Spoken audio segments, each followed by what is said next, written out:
자, 이번 시간에는 HR도를 이용해서 별의 종류를 구분하는 방법에 대해서 알아보도록 하겠습니다. 자, 뭐라고요? 이번 시간은 HR도와 별의 종류, HR도와 별의 종류가 이번 시간 수업의 제목이 되겠네요. 자, 먼저 HR도에 대해서 한번 알아보도록 하겠습니다. HR도. HR도는요, 천문학에 있어서 아주 중요한 그림이에요. 자, HR도는 왜 이름이 HR도라고 붙여진 거냐면 이 HR도를 처음으로 그린 사람이에요. 이렇게 만든 사람의 이름을 딴 거예요. H는 헤르츠 슈프렁, R은 러셀이에요. 얘네들이 각각 서로 독립적으로 만든 애들이요. 서로 협업을 한 게 아니에요.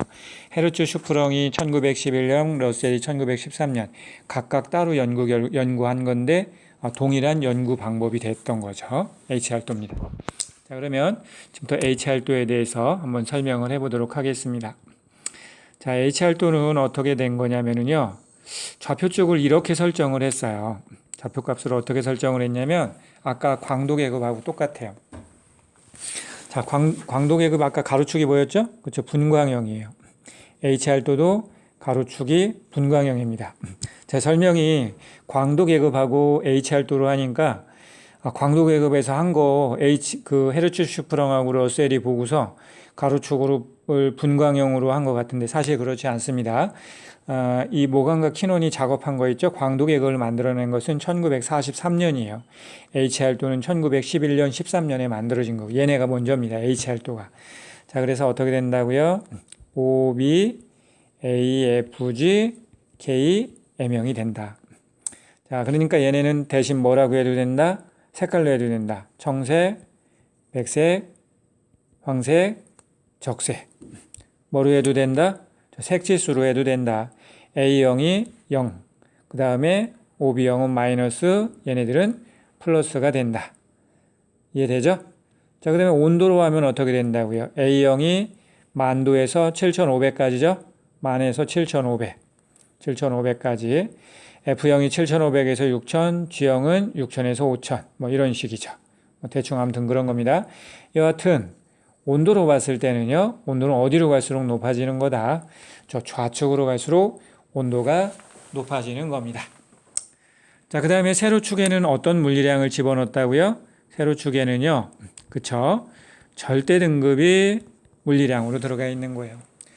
자, 절대 등급이 어떻게 되느냐? 위로 갈수록 커지는 게 아니에요. 아래로 갈수록 커지게 해놨어요. 자, 여러분들 절대 등급을 통해서 우리가 같이 쓸 수 있는 값이 뭐예요? 절대 등급을 알면 결정되는 거? 광도죠, 광도. 절대 등급과 광도는 같은 물리량이라고 생각을 해도 돼요. 근데 어떻게 돼요? 그 크기는 반대로 가죠? 광도가 클수록 어떻게 돼요? 절대 등급은 작아지죠.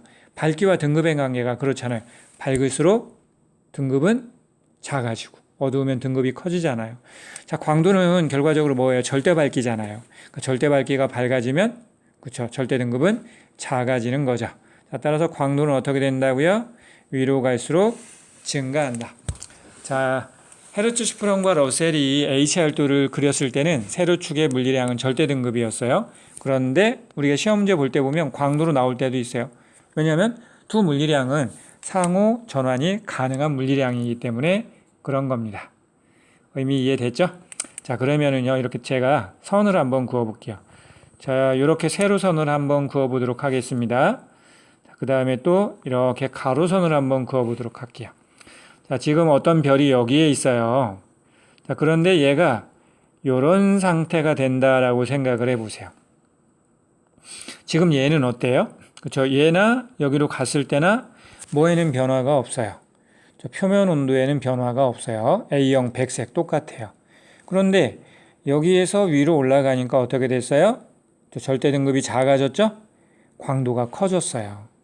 자, 여러분들 아까도 얘기했지만, 전 시간에도 했지만 광도 L은 어떻게 돼요?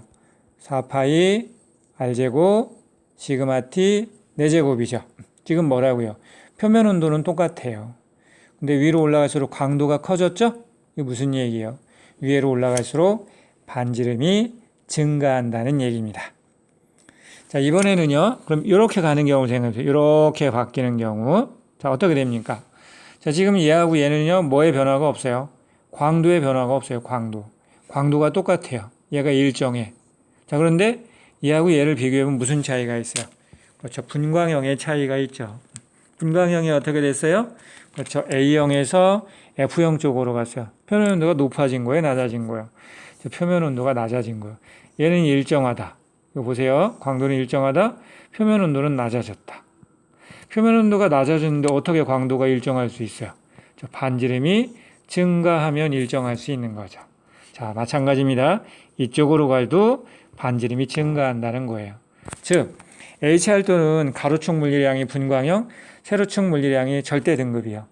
이렇게 좌표평면을 만들게 되면 필연적으로 어떻게 된다고요? 그쵸. 우측으로 갈수록, 그 다음에 상단으로 갈수록 반지름이 증가하게 된다는 거죠. 자, 따라서 두 개를 벡터 합성해 보게 되면 어느 방향으로 갈수록, 그렇죠. 우측 상단으로 갈수록 반지름이 어떻게 된다? 증가한다는 거예요. 즉, 얘보다 이쪽으로 가서는 반지름이 증가했고, 얘보다 이쪽으로 가서 반지름이 증가했죠? 즉, 이렇게 대각선상에서는 어떻다는 거야? 반지름이 같다. 등 반지름이 된다. 자, 그러면 등 반지름선은 이런 식으로 그려지는 거예요. 좌측 상단에서 우측 하단을 향하는 대각선상으로 등 반지름이 그려져. 이 선상에서 반지름이 같은 거야. 자, 그러면 요거 R1, R2, R3라고 한다면 어디로 갈수록? R1에서 R3 방향으로 갈수록 어떻게 된다고요? 반지름 R이 증가하게 된다. 라고 하는 얘기죠. 이게 HR도가 갖고 있는 성질이에요. 다시 한번 얘기합니다. HR도는 가로축 물리량이 분광형, 세로축 물리량이 절대 등급이다. 자, 분광형은요, 왼쪽으로 갈수록 온도가 높아지는 거고요. 절대 등급은요, 아래로 갈수록 커진다. 즉, 위로 갈수록 광도가 커지는 것이다. 이렇게 좌표 평면을 만들어 놓고 보면 어떻게 된다? 그쵸? 위로 갈수록, 그 다음에 우측으로 갈수록 반지름이 증가한다. 두 개를 합해서 생각해 보면 어느 방향으로 갈수록 우측 상단으로 갈수록 반지름이 증가한다. 그러면 반지름이 같은 지점을 연결한 선, 등 반지름선은 어떻게 그려진다고요? 저 좌측 상단에서 우측 하단을 향하는 대각선으로 그려진다. 이 대각선상에서는 어떻다? 반지름이 동일하다. 라고 하는 얘기입니다. 자, 아무튼요, 이러한 좌표 평면을 설정을 해놓고 여기에다가 뭐를 한 거예요? 저 분광형과 절대 등급이 결정된 별들을 이 좌표 평면상에다가 기입을 해봤어요. 자, 기입을 한번 해볼게요. 우리가 보기 좋게 좀 색깔을 달리해서 해보도록 하겠습니다. 자, 별들을 점을 찍어봤어요. 그랬더니 점들이 어떻게 찍히더라는 얘기예요? 요런 식으로 점들이 찍히더라는 겁니다. 짠짠짠짠짠짠짠짠. 자, 뭐하고 뭐를 기준으로 한 거예요? 분광형과 절대 등급을 기준으로 해서 별들을 이 좌표 평면상에다가 한번 플로팅을 해봤어요. 그랬더니 별들이 이 좌표 평면상에 골고루 찍히는 게 아니고 주로 특정 지역에 찍히더라는 거죠. 특정 지역에 별들이 분포하고 있다라고 하는 것이 밝혀지게 된 거예요. 특정 지역에 별들이 분포하고 있다라는 겁니다. 지금 너무 제가 여기를 가파르게 했는데 아무튼 뭐 이런 식이에요. 이런 식. 이렇게. 자, 그래서 한번 정리를 해볼게요. 별들이 주로 어디에 분포하고 있어요? 여기에 가장 많은 별들이 분포하고 있었어요. 자, 그 다음에 또 여기에 이렇게 그룹을 형성하고 있고요. 여기도 또 조그만 그룹이 있고요. 여기도 또 이렇게 그룹이 있는 거예요. 자, 그래서 대부분의 별들이 어디에 있다? 요 그룹에 분포하고 있다는 거죠. 그래서 요 그룹에 해당하는 별들을 우리가 뭐라고 한다? 여기가 주 라인이에요. 그래서 여기에 해당하는 별들을 주 계열성이라고 하는 거예요. 조금 아까 광도계급에서도 나왔었죠? 주계열성 또는 뭐라고도 한다고요. 외성이라고도 하는 거였죠. 아무튼 저게 바로 주계열성이 되는 거예요. 자, 그러면 이제부터 주계열성에 대해서 한번 정리해 보도록 합시다. 자, 주계열성. 첫 번째, 주계열성은 뭐라고요? HR도상에서 어디에 분포하고 있다고요? 지금 보세요. 좌측 상단에서 우측 하단을 향하는 대각선상에 분포하고 있죠? 그래서 주계열성은 좌상, 우하의 대각선상에 분포하고 있다는 거예요. 대각선상에 분포하고 있다. 자, 이때 보세요. 이때 관측된 별들의 대부분이 주계열성에 해당하고 있죠. 8, 90%가 주계열성이에요. 자, 이건 뭐를 의미하는 거냐? 별들이 이제 생을 살아갑니다. 태양과 같은 별들은 이제 수명이 한 100억 년 내외라고 얘기를 해요. 자, 이때 별들이 그 일생의 대부분을 어느 단계에서, 그렇죠, 주계열성 단계에 머물게 된다라고 하는 것을 의미합니다. 자, 그래서 별들의 일생의 8, 90%를 어디서 보낸다? 주계열성 단계로 보내게 된다는 거예요. 여러분 이거 1학년 때도 했었죠? 별들이 주계열성이 됐다가 이제 거성이 되고 그런 식으로 일생을 살아가게 되는데 이 주계열성에 머무르는 단계가 대부분이기 때문에 우리가 H살도상에 별들을 점을 찍어보게 되면 별들의 8, 90% 정도가 주계열성 그룹에 속해 있게 되는 거죠. 자, 그 다음 네 번째입니다. 자, 주계열성의 특징 뭐라고요? 중심부에서 뭐가 일어나고 있다? 수소 핵융합이 일어나고 있다는 거예요. 수소 핵융합. 여러분 이거 중요해요. 자주 물어보는 겁니다. 주계열성 입구로 뭐다? 중심부에서 수소 핵융합이 일어나고 있다라고 하는 얘기. 무조건 외워놔야 됩니다. 자, 그럼 다섯 번째. 이 주계열성이 갖고 있는 아주 중요한 특징이 있어요. 뭐냐면 주계열성에서는요. 질량하고 광도 사이에 비례하는 관계가 있어요. 이건 그렇죠. 주계열성에서만 성립하는 거예요. 다른 단계의 별은 성립하지 않습니다. 그래서 그걸 우리가 뭐라고 하느냐? 질량 광도 관계라고 합니다. 질량 광도 관계. 어떤 관계가 있다고요? 자, 별의 광도하고요. 별의 질량하고요. 비례하는 관계가 있다는 거예요. 대개 얼마냐면 2 내지 4제곱에 비례를 합니다. 그래서 우리가 대개 시험지 나올 때 어떻게 표현을 하냐면 그렇죠. 광도는 질량의 세제곱에 비례한다. 가끔 가다가는 이와 같이 그래프를 주는 경우도 있어요. 광도 L, 질량 M. 그 다음에 어떤 식으로 이런 식의 그래프를 준다는 거죠. 그래서 2제곱에서 4제곱에 비례하는 관계를 보여주고 있어요. 그러니까 우리는 뭐라고 기억을 하면 된다? 그래서 주계열성에서는 질량이 클수록 광도가 커진다. 이때 비례 관계는 어떻게 된다? 광도는 대략 질량의 세제곱에 비례한다. 라고 알아두면 될 것 같습니다. 자, 이제 여섯 번째죠. 여섯 번째는 또 무슨 관계가 있냐면요. 질량, 반지름 관계가 있어요. 질량, 반지름 관계. 자, 얘네들도 마찬가지예요. 무슨 관계라고요? 비례하는 관계요. 자, 별의 반지름하고요. 별의 질량이요. 서로 비례한다 이거죠. 자, 정확하게는 0.8제곱에 비례한다라고 합니다. 이거 중요하지 않죠? 무슨 얘기라고요? 저 주계열성에서는요. 질량이 클수록 뭣도 크다. 별의 반지름, 크기도 크다라는 얘기죠. 이거 어디에서만 성립하는 거예요? 저 주계열성에서만 성립하는 겁니다. 다른 단계의 별에서는 성립하지 않는다는 거죠. 자, 이제 일곱 번째로 갈게요. 일곱 번째는 뭐냐면요. 자, 일곱 번째는요. 자, 별의 수명이에요. 별의 수명 T죠. 자, 별의 수명은요. 질량이 클수록 길어지겠어요? 짧을수록 길어지겠어요? 자, 당연한 얘기죠. 질량이 클수록 길어집니다. 왜냐하면 질량이 클수록 뭐가 많기 때문에 별의 빛, 즉 에너지를 만들어낼 수 있는 원료가 많기 때문에. 자, 따라서 별의 수명은 뭐에 비례한다? 비례한다로 해볼까요? 질량에 비례합니다. 자, 그런데요, 별이 단위 시간 동안 방출하는 전체 에너지의 양이 있죠? 그 광도라고 하잖아요. 광도가 크면 어떻게 돼요? 그만큼 에너지를 많이 쓰는 거잖아요. 그러면 어떻게 되겠어요? 에너지가 금방 떨어져 버리겠죠? 그럼 수명을 다하게 되겠죠? 따라서 별의 수명은 질량에는 비례하고요. 광도에는 반비례하는 관계가 있다는 거죠. 이거 광도예요. 질량에 비례하고 광도에 반비례한다. 자, 그런데 뭐라고요? 앞에서 얘기했잖아요. 또 질량과 광도 사이에 이런 관계가 있었잖아요. 이런 관계. 자, 따라서 광도는 뭐에 비례한다? 대략 질량의 세제곱에 비례한다고 했잖아요. 그러면 질량의 세제곱분의 질량이 되는 거예요. 그럼 얘는 대략 뭐가 되는 거예요? 질량의 제곱분의 1이 된다는 거예요. 자, 별의 수명. 여기서 수명은 뭐예요? 주기율성으로 남는 수명이에요. 자, 주기율성 수명은 얼마가 된다고요? 저 질량의 제곱에 반비례한다 라는 얘기예요. 무슨 얘기냐? 태양의 수명이 대략 100억 년이에요. 즉 태양은 100억 년 정도 주기율 단계에 머물러요. 그리고 나머지 단계는 극히 짧은 시간에 해당하는 거예요. 자, 이때 자, 태양보다 질량이 10배가 크다고 생각을 해보세요. 그러면 이거 어떻게 되는? m제곱분의 1이죠? 이거 지금 봐봐요.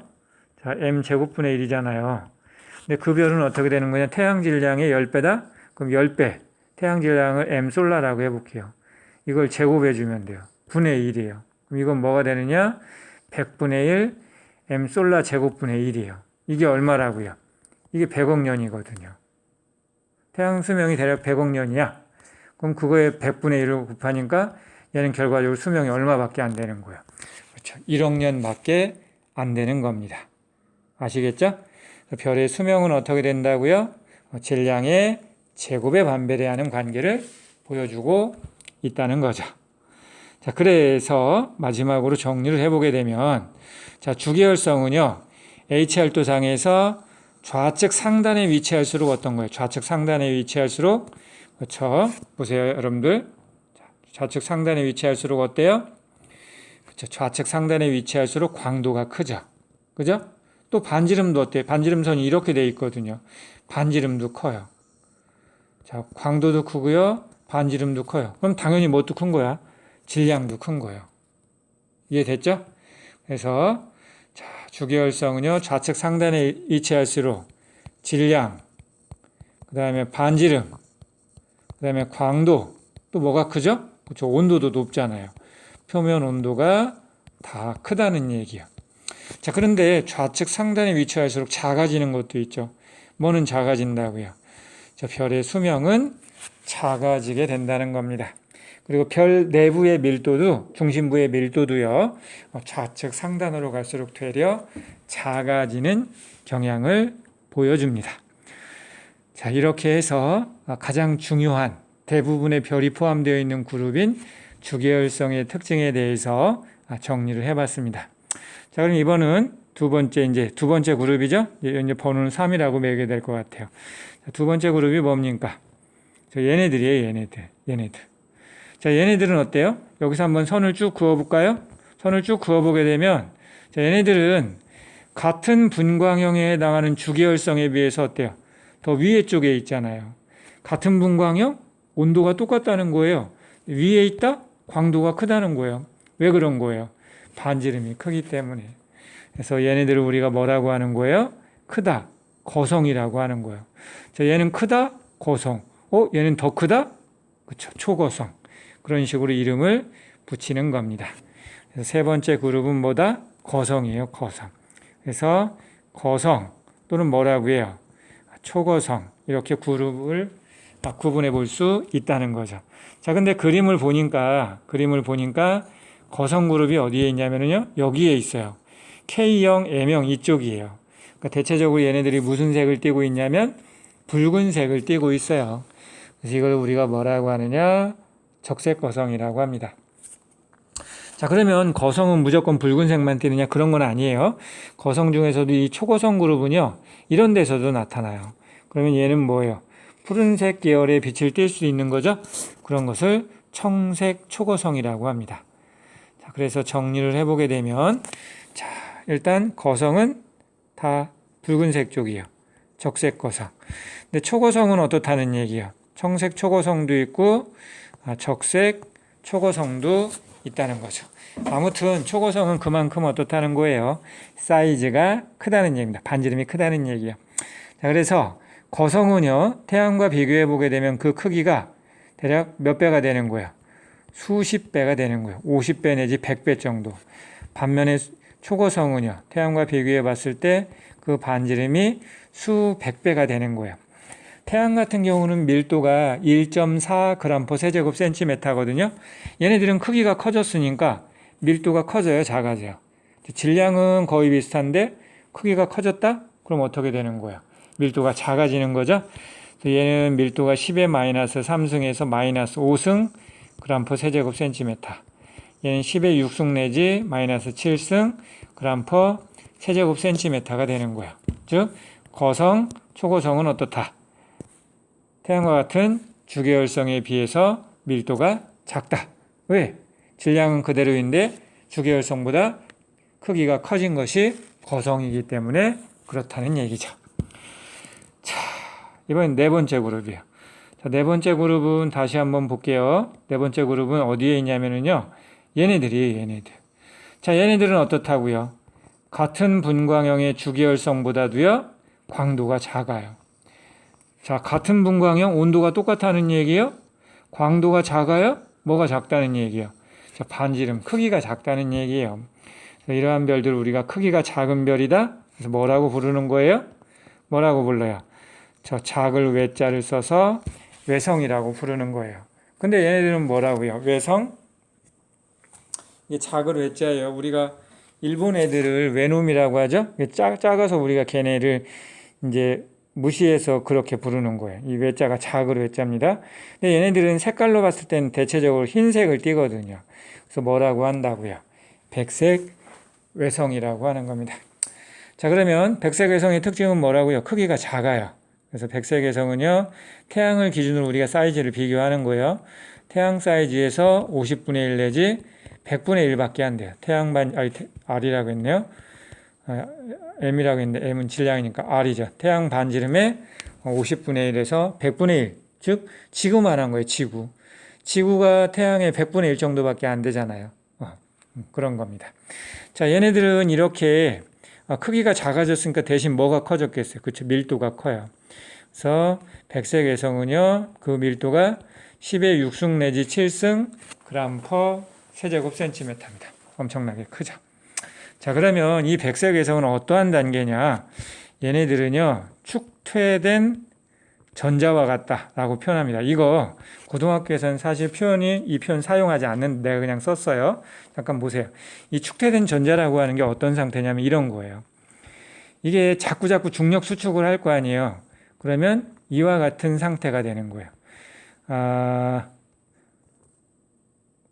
원자 핵인 양성자보다는 전자 구름, 화학 시간에 배웠죠. 물리 시간에 그러니까 더 넓은 공간을 차지하고 있어요. 그래서 양성자, 원자 핵은 이렇게 쬐그맣게 그렸고요. 전자는 이렇게 크게 그려놨어요. 얘네들이 중력 수축을 하면 어떻게 되는 거예요? 이 전자와 전자 간에 전기적 반발력이 있겠죠? 이 반발력이 중력에 의한 수축을 버텨주고 있는 거예요. 자, 즉 중력과 이 전자 간의 반발력이 평형을 이루고 있는 겁니다. 이게 축퇴된 전자라고 표현해요. 이런 상태예요. 자, 그런데 뭐가 있느냐? 찬드라세커 한계라고 합니다. 찬드라세커 한계. 자, 이게 무슨 얘기냐? 이 백색 외성은요, 질량이 클수록 뭐가 커지는 거예요? 중력이 커질 거 아니에요. 그러면 이 전자 간의 반발력이 버티는데 이 전자 간의 반발력보다 중력이 커지면 어떻게 돼요? 더 많이 수축하겠죠. 그 결과 백색 외성은 질량이 클수록 중력이 커진다. 그러니까 크기가 어떻게 된다는 거예요? 반지름이 커지겠어요? 작아지겠어요? 이 전자들끼리 이 반발력이 버티고 있는데 중력이 더 커지니까 그렇죠. 질량이 클수록 자꾸 크기가 작아지는 거예요.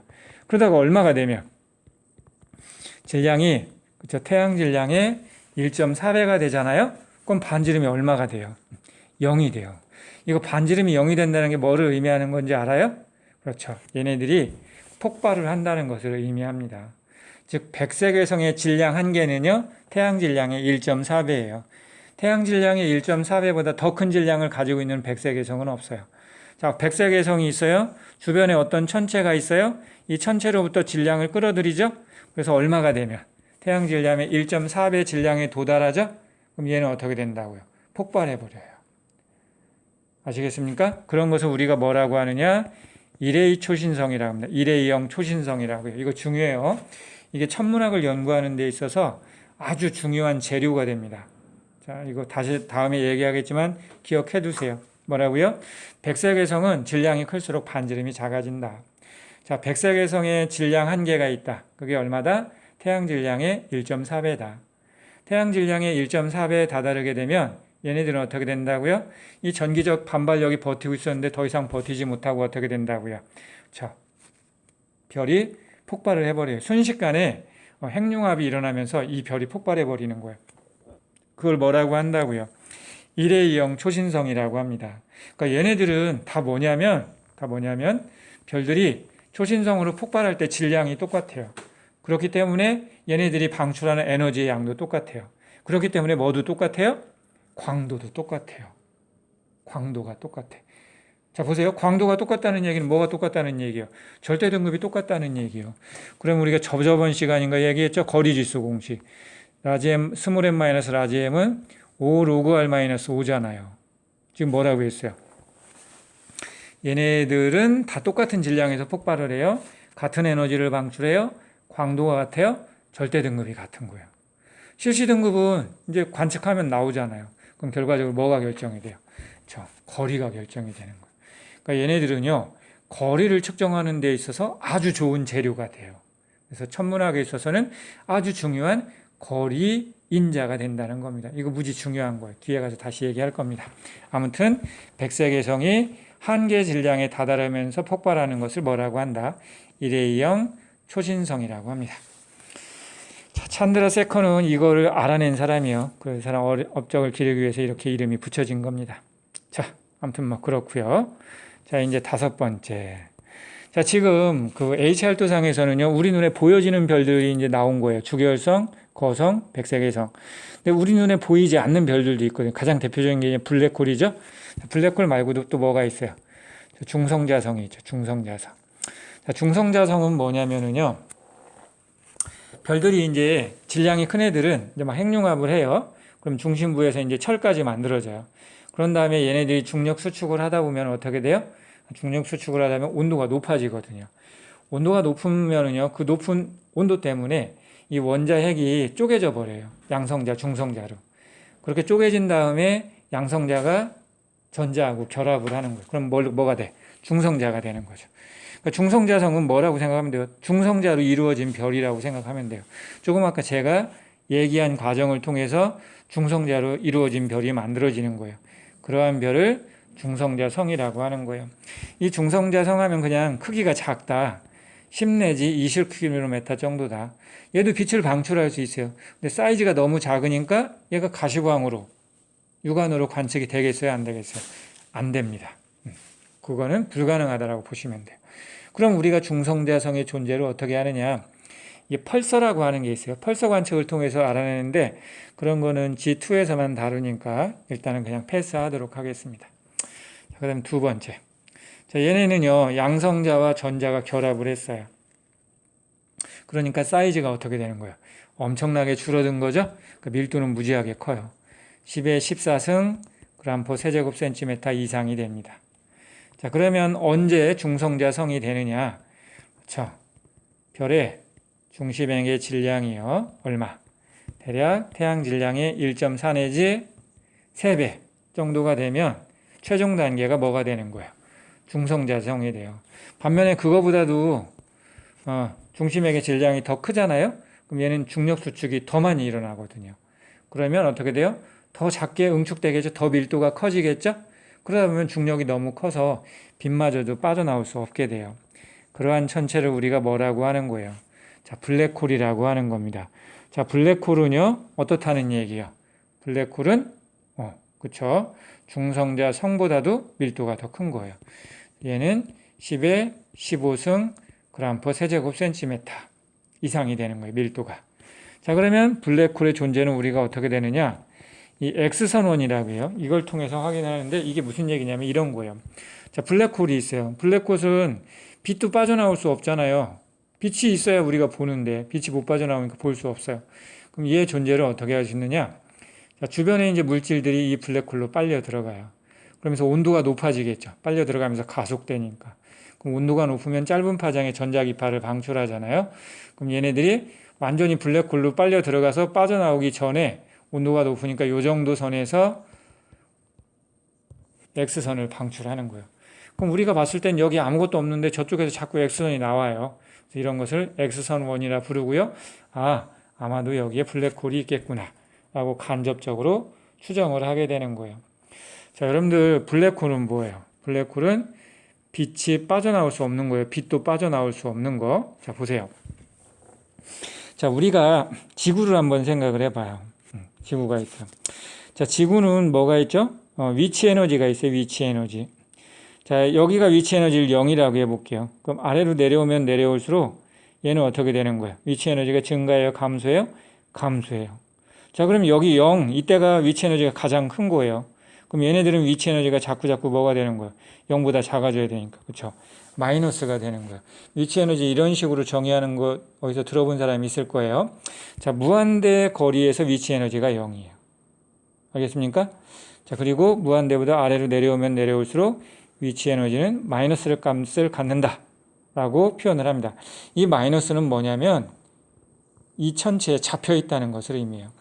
얘가 0이면 안 잡혀 있는 거예요. 플러스면 지 맘대로 도망갈 수 있는 것을 의미하는 거죠.